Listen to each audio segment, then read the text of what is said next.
Hi friends, Pandian store episode ரிவ்யூவில் என்ன நடக்குதுன்னு பார்க்கலாம் வாங்க. நம்ம பழனிக்கு கல்யாணம் நடக்காமல் இருந்திருந்தாவே அவர் ரொம்பவே சந்தோஷமாக இருந்திருப்பாங்க அப்படின்னு நினைக்கிறவங்க இந்த வீடியோவுக்கு லைக் பண்ணி தெரிவிங்க. இங்கே நம்ம சரவணன் இருந்துட்டு பழனிக்கிட்ட கேட்குறாங்க, ஏமாம்மா உனக்கும் அத்தைக்கும் ஏதாச்சும் சண்டையா அப்படின்னு சொல்லி கேட்குறாங்க. இதை கேட்டதுமே நம்ம பழனிக்கு பயங்கர ஷாக்கிங்காக இருக்குது. இப்படி எதுக்காக கேட்குறான் இவனுக்கு என்ன தெரிஞ்சிருக்கும் அப்படின்னு சொல்லிட்டு, என்னப்பா இப்படி கேட்குற, அப்படியெல்லாம் ஒன்றும் இல்லை மாப்பிள்ள அப்படின்னு சொல்கிறாங்க.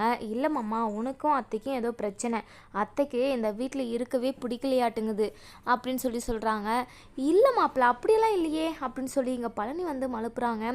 இல்லைம்மாம்மா எனக்கு நைட்டு நான் கேட்டுச்சு, உங்கள் ரூமில் இருந்து சத்தம் வந்துக்கிட்டே இருந்துச்சு, அத்தை நிறைய ரொம்பவே சத்தம் போட்டு பேசிக்கிட்டு இருந்தாங்க, நான் தண்ணி எடுக்க வந்தேன், அப்போ தான் என் காதில் விழுந்தது, கொசு அது இதுன்னு என்னென்னவோ பேசிக்கிட்டு இருந்தாங்க, எனக்கு அவ்வளோவா சரியாக காதில் விழலம்மாம்மா அப்படின்னு சொல்கிறாங்க. எங்கள் பழனிக்கு ரொம்பவே மனசு கஷ்டமாக போகுது.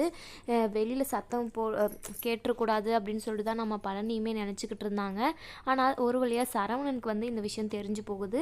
எங்கள் பழனிக்கு என்ன பண்ணுறதுனே தெரியல. அது வந்து மாப்பிள்ளை அதெல்லாம் ஒன்றும் இல்லை மாப்பிள்ளை அப்படி இப்படின்னு சொல்லி எதையோ ஒன்று சொல்லி நம்ம பழனி வந்து எல்லாத்தையுமே சமாளிச்சிடுறாங்க. இங்கே நம்ம செந்தில் இருந்துட்டு, என்ன மாமா இதெல்லாம், இவன் சொல்கிறது உண்மையா, உனக்கும் அத்தைக்கும் செட் ஆகலையே என்ன அப்படின்னு சொல்லி கேட்குறாங்க. இங்கே பழனி இருந்துட்டு, அதெல்லாம் ஒன்றும் இல்லை மாப்பிள்ளை நான் சந்தோஷமாக தான் இருக்கேன் அப்படின்னு சொல்லிட்டு இங்கே நம்ம பழனி வந்து சொல்கிறாங்க. இங்கே நம்ம செந்தில் வந்து அப்போ தான் கெஸ் பண்ணுறாரு, மாமா நீ கடையில் வந்து தூங்கிக்கிட்டே இருக்க அப்படின்னு சொல்லிக்கிட்டு இருந்தாங்க, நானுமே பார்த்தேன், நீ இன்னைக்கு ஃபுல்லாக தூங்கிக்கிட்டு தான் இருந்த, அப்போது நைட் ஃபுல்லாக நீ தூங்கலையா மாமா, அத்தை ஏதாச்சும் சண்டை போட்டாங்களா அப்படின்னு சொல்லி கேட்குறாங்க. வேறு வழியே இல்லாமல் பழனி வந்து விஷயத்தை எல்லாத்தையுமே சொல்லிடுறாங்க. ஆமாண்டா மாப்பிள்ளைங்களா, அந்த சுகன்யா பிள்ளை என்னை ரொம்ப டார்ச்சர் பண்ணுது, அது இந்த வீட்டில் சின்ன ரூமாக இருக்கான், பெட்டும் சின்னசாக இருக்கான், கொசு வேறு வருதான், அப்படி இப்படின்னு சொல்லிட்டு எதனா ஒன்று பேசிக்கிட்டே இருக்குது, அதை விடுங்கடா மாப்பிள்ளை அப்படின்னு சொல்லிட்டு இங்கே பழனி சொல்கிறாங்க.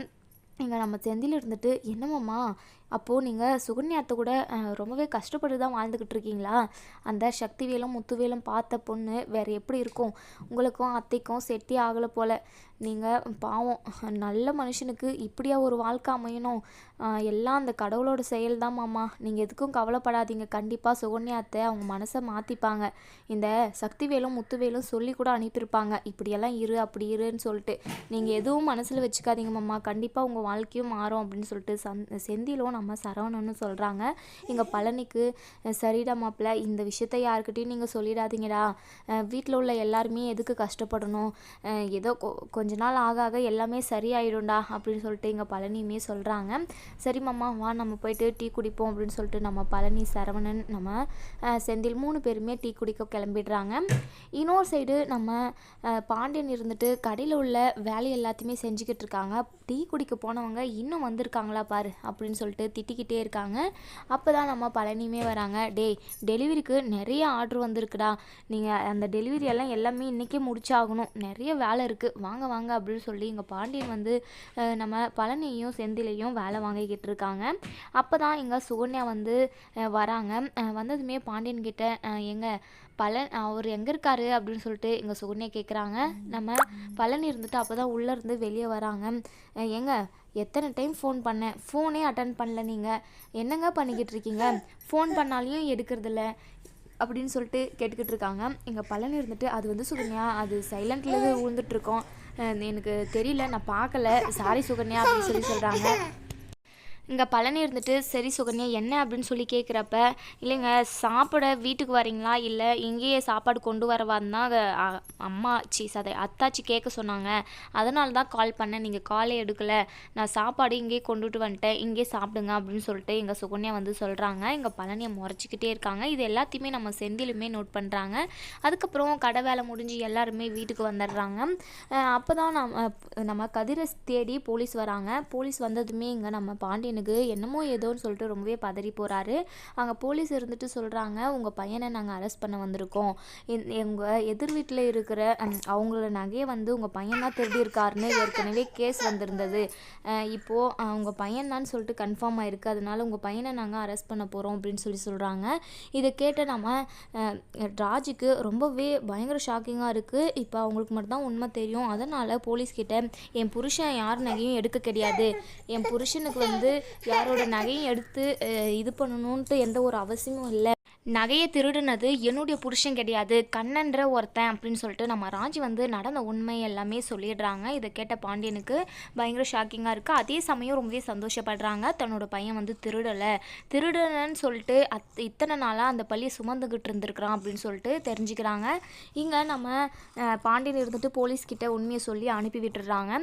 அதுக்கப்புறம் நம்ம ராஜிக்கிட்ட அப்போது உங்கள் அண்ணன், அதாவது உங்கள் அப்பா எல்லாம் எல்லாருமே கதிர் தான் திருடனா அப்படின்னு சொல்லிட்டு அவன் மேலே பழியை போட்டு அவனை திருட்டு பையனெல்லாம் பேசிக்கிட்டு இருந்தாங்க. நான் சும்மாவே விட்டு போகிறதில்ல, இந்த விஷயத்த அந்த ஆளுங்களை முன்னாடி சொல்லி ஆகணும், என் பையன் உத்தமா அப்படின்னு சொல்லி சொல்கிறாங்க. இங்கே நம்ம கோமதி இருந்துட்டு வேண்டாங்க விடுங்க, என்னத்துக்கு பிரச்சனை, அதுக்கப்புறம் என் அண்ணனுங்க சண்டைக்கு வருவானுங்க அப்படின்னு சொல்கிறாங்க. நம்ம பாண்டியன் இருந்துட்டு என் பையன் திருடலை, என் பையன் திருட்டு பையன் கிடையாது, இதை நான் உங்களுக்கு சொல்லி ஆகணும் அப்படின்னு சொல்லிட்டு பாண்டியன் வந்து வெளியே வந்து இங்கே சக்திவேலையும் முத்துவேலையும் கூப்பிட்டு நடந்த உண்மையை சொல்கிறாங்க. என் பையன் ஒன்று திருட்டு பையன் கிடையாது, என் பையன் வந்து உத்தம, இதுக்கப்புறம் என் பையன் திருடன் அது இதுன்னு சொல்லிட்டு இன்னொரு நாளைக்கு உங்கள் வாயால் வந்துச்சுன்னா உங்களை நான் யாரையுமே சும்மாவே விட மாட்டேன், பேசுகிற நாக்கை இழுத்து வச்சு அறுத்துடுவேன் அப்படின்னு சொல்லிட்டு இங்கே நம்ம பாண்டியன் வந்து ரொம்பவே சந்தோஷமாக சொல்கிறாங்க. இங்கே சக்திவேலும் முத்துவேலும் ரொம்பவே ஷாக் ஆகுறாங்க, எப்படி இவங்க கண்டுபிடிச்சிருப்பாங்க அப்படின்னு சொல்லிட்டு. அதுக்கப்புறம் நம்ம கதிரை வந்து அணைச்சிக்கிட்டே நம்ம பாண்டியன் வந்து வீட்டுக்குள்ளே கூட்டிகிட்டு போயிட்டு, ஏண்டா நீ எதுக்காக திருட்டு பள்ளியை சுமந்துக்கிட்டு இவ்வளோ நாளாக இருந்தேன், திருடலை நான் அப்படின்னு சொல்லி உண்மையை சொல்லியிருக்கலாம்ல அப்படின்னு சொல்லிட்டு இங்கே நம்ம பாண்டியன் வந்து கேட்குறாங்க. நம்ம கதிர் வந்து சைலண்ட்டாகவே இருக்கிறாங்க. அதுக்கப்புறம் நம்ம சுகன்யா இருந்துட்டு பழனியை வந்து நம்ம வெளியே போயிட்டு வரலாம் வாங்க அப்படின்னு சொல்லி கூப்பிட்றாங்க. என்ன சுகன்யா இன்னாரத்துக்கா, வேண்டாம் சுகன்யா அப்படின்னு சொல்கிறாங்க. இங்கே பழனி சொன்னதுமே இங்கே சுகன்யாவுக்கு பயங்கர கோவம் வருது. உடனே கோச்சிக்கிட்டு ரூமுக்கு போயிடுறாங்க. இங்கே பாண்டியன் இருந்துட்டு என்னப்பா புதுசாக கல்யாணம் ஆனவங்க எங்கேயோ ஒரு 4 இடத்துக்கு போயிட்டு சந்தோஷமாக இருந்துட்டு வாங்கப்பா அப்படின்னு சொல்லிட்டு இங்கே நம்ம பாண்டியனுமே சொல்லிடுறாங்க. நம்ம பழனி வந்து ரூமுக்குள்ளே போகிறாங்க. பழனிக்கிட்ட பயங்கரமாக சண்டை போடுறாங்க. இங்கே சுகன்யா வந்து கத்தி பேசுறது வீட்டுக்கு வெளியே, அதாவது ரூமுக்கு வெளியே வந்து கேட்குது, எல்லார் காதுக்குமே விழுது. இங்கே கோமதி வந்து ரொம்பவே பதறி போகிறாங்க. இவங்க 2 பேரும் இப்படி சண்டை போட்டுக்கிட்டு இருக்காங்களே, சுகன்யா இப்படி கத்தி பேசிக்கிட்டு இருக்கா, என்னங்க இப்போ ஏதோ பிரச்சனையாட்டுங்குது, நான் உள்ளே போயிட்டு அப்படின்னு சொல்கிறாங்க. இங்கே பாண்டியன் இருந்துட்டு வேண்டா கோமதி, அவங்க புருஷன் பொண்டாட்டிங்க ஏதோ ஒன்று அவங்க ரூமுக்குள்ளே பேசிக்கிட்டு இருக்காங்க, அதே பிரச்சனையை வெளியே பேசிக்கிட்டு இருந்தா நம்ம கேட்டிருந்துக்கலாம், இப்போ நீ எதுவும் பேசாத கோமதி வேண்டாம் அப்படின்னு சொல்லி நம்ம பாண்டியன் வந்து சொல்லிக்கிட்டு இருக்காங்க. இங்கே நம்ம பழனி இருந்துட்டு சத்தமாக பேசாத சுகன்யா, ஸ்லோவாக பேசு, வெளியில் மச்சான் அக்கா எல்லாருமே இருக்காங்க, அவங்க காதில் விழுந்துட போகுது அப்படின்னு சொல்கிறாங்க. இங்கே சுகன்யா இருந்துட்டு அவங்க காதில் விழட்டும் தான் நான் இவ்வளோ சத்தமாக பேசிக்கிட்டு இருக்கேன், இந்த வீட்டில் என்னால் இருக்கவே முடியல, ஒவ்வொரு நாளும் கொசுக்கடியில் என்னால் தூக்கமே வரல, அது மட்டும் இல்லாமல் நீங்கள் கொரட்டை வேற விடுறீங்க, இந்த கொரட்டை சத்தத்தில் நான் எப்படி தூங்குறது, போயிட்டு வேற எங்கேயாச்சும் படுத்துக்கலாம் அப்படின்னு பார்த்தா கூட வேற ரூமு கிடையாது, என்னங்க இந்த வீட்டில் கூட்டிகிட்டு வந்து என்னை இப்படி கஷ்டப்படுத்துறீங்க, அது மட்டும் இல்லாமல் பொட்டலம் அடிக்கிறதுக்கு போயிட்டு ரொம்ப லேட்டாக வரீங்க, எங்கேயும் என்னை கூட்டிகிட்டு கூட போக மாட்டேங்கிறாங்க, புதுசாக கல்யாணம் ஆச்சு அப்படிங்கிற ஒரு நினப்பு கூட உங்களுக்கு இல்லவே இல்லை அப்படின்னு சொல்லிட்டு சத்தமாக பேசிக்கிட்டு இருக்காங்க. அதுக்கப்புறம் நம்ம பழனி இருந்துட்டு அதிரடியான ஒரு முடிவு எடுக்கிறாங்கன்னே சொல்ல. இந்த சுகன்யா ஒவ்வொரு நாளும் நம்ம பழனியை ரொம்பவே சித்திரவதை பண்ணுறாங்கன்னு தான் சொல்லலாம், ரொம்பவே கொடுமையை அனுபவிச்சுக்கிட்டு இருக்காங்க நம்ம பழனி, கல்யாணம் பண்ணி எந்த ஒரு பிரயோஜனமும் இல்லை அப்படிங்கிறதான் சொல்லலாம். இங்கே நம்ம பழனியை மட்டும் கஷ்டப்படுத்தினா கூட நம்ம பழனி வந்து தாங்கிப்பார், ஆனால் வீட்டிலுக்கு உள்ள எல்லாருக்கும் கேட்குற மாதிரி இந்த வீடு சின்னசாக இருக்குது, மெத்தை இப்படி டைட்டாக இருக்குது, கொசுக்கு கடிக்குது, இந்த வீட்டிலலாம் எப்படி இருக்கிறது, உன் அண்ணனுங்களோட வீட்டிலேயே இருக்கலாம்ல அப்படி இப்படின்னு சொல்லிட்டு நிறையவே பேசுகிறாங்க. இது எல்லார் காதலையும் விழுற மாதிரியும் பேசுகிறாங்க. அதனால் நம்ம பழனியால் சகிச்சிக்கவே முடியல, நம்மளை மட்டும் கஷ்டப்படுத்தினா கூட கண்டிப்பாக நம்ம அவ கூட சகிச்சிக்கிட்டு வாழ்ந்துடலாம், ஆனால் எங்கள் வீட்டில் உள்ள எல்லாரையுமே கஷ்டப்படுத்துகிறாளே, இதுக்கப்புறம் நம்ம இந்த வீட்டில் இருக்கிறது சரியில்லை அப்படின்னு சொல்லிட்டு நம்ம பழனி வந்து ஒரு முடிவுக்கு வராங்க. இங்கே நம்ம பழனியோட ட்ரெஸ்ஸு சுகன்யாவோட ட்ரெஸ்ஸு எல்லாத்தையுமே பேக் பண்ணிக்கிறாங்க வீட்டுக்கு, அதாவது ரூமில் இருந்து வெளியே வராங்க. இங்கே கோமதி இருந்துட்டு என்னம்மா சுகன்யா ரொம்பவே சத்தம் போட்டு பேசிக்கிட்டு இருந்தேன், ஏன் இந்த வீட்டில் இருக்கிறது உனக்கு பிடிக்கலையா, ஏன் கஷ்டமாக இருக்கா சுகன்யா, எதுவாக இருந்தாலும் சொல்லு, எது இருந்தாலும் நம்ம ரெடி பண்ணிக்கலாம், உனக்கு என்ன மாதிரியெல்லாம் வேணும் அப்படின்னு சொல்லிங்க நம்ம கோமதி வந்து ரொம்பவே வெள்ளந்தியாக பேசுகிறாங்க. இங்கே நம்ம பழனி இருந்துட்டு அக்கா இதுக்கப்புறம் நாங்கள் இந்த வீட்டில் இருக்கலக்கா, சுகன்யாவுக்கு இந்த வீட்டில் இருக்க பிடிக்கலையா, தேவையில்லாமல் நானும் கஷ்டப்பட்டுக்கிட்டு என்ன பார்த்து நீங்கள் எல்லாரையும் கஷ்டப்பட்டுக்கிட்டு எதுக்குக்கா, நாங்கள் எங்கேயாவது போகிறோம் அப்படின்னு சொல்கிறாங்க. எங்கள் பாண்டியன் இருந்துட்டு என்னடா பழனி இப்படி சொல்கிற அப்படின்னு சொல்கிறாங்க. இங்கே நம்ம கோமதி இருந்துட்டு ரொம்பவே பயங்கரமாக அழுகுறாங்க.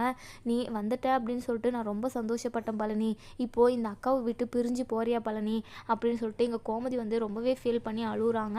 இங்கே நம்ம பழனி இருந்துட்டு வேறு வழி இல்லை, எப்போவும் தினம் இவகிட்ட பேச்சு வாங்கிக்கிறத வேறு எங்கேயாவது போய் இருந்துருவோம் அப்படின்னு சொல்லிட்டு முடிவெடுக்கிறாங்க. இங்கே சுகன்யா இருந்துட்டு இங்கே பாருங்கள், எங்கேயாவது என்னை கூட்டிகிட்டு போயிட்டு பிளாட்ஃபார்ம்லேயே படுக்க வைப்பீங்க, வேறு எங்கே கூட்டிகிட்டு போக போகிறீங்க என்ன? நான் எங்கேயும் வரல, உங்கள் அண்ணனுங்க வீட்டுக்கே போகலாம், அங்கே தான் நல்லா இருந்தது, நாங்கள் ராஜ வாழ்க்கை வாழ்ந்துக்கிட்டு இருந்தேன், இங்கே கூட்டிகிட்டு வந்து என்னை கொசுக்கடியில் சாவடிக்கிறீங்க அப்படின்னு சொல்லிட்டு எல்லாரும் முன்னாடியுமே பேசுகிறாங்க. நம்ம பாண்டியனுக்கு பயங்கரமாக கோபம் வருது, பழனி வாழ்க்கை இப்படி ஆகி போச்சு அப்படின்னு சொல்லிட்டு ரொம்பவே வருத்தப்படுறாங்க.